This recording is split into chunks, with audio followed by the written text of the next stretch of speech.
This is Mike Maloney, and Mike is my gold expert. And the reason gold is so important, gold and silver, is because gold and silver is God's money.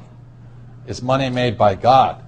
And then in 1971, the U.S.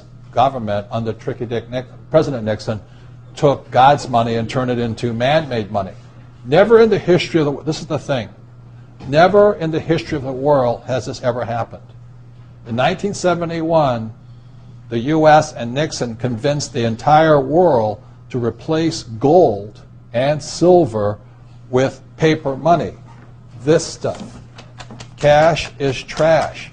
So the reason we have so much volatility in the world today is historically, since the time of the Romans and the Greeks and the French and the English and the Germans, every time they have taken God's money, like silver here, and replaced it with man-made money, there's been economic volatility. Now the problem is, so the dollar is going to keep dropping. So one of the reasons I can predict what's going to happen is I can predict the dollar will keep dropping simply because the U.S. government and now the euro, the European central banks, are printing so much of this trash.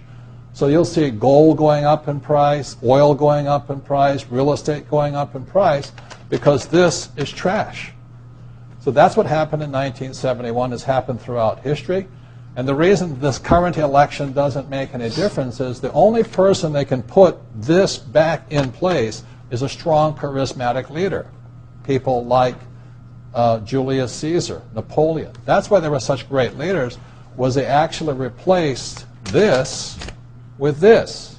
Unfortunately, we do not have that person among the candidates. I know Ron Paul, philosophically, I agree with him as closely as possible, but unfortunately I don't think Ron Paul has the chutzpah, as my Jewish friends would say, to change this whole thing. So there will be more this printed than ever before, which means the dollar keeps coming down and other things keep going up. And that's really what's going to happen.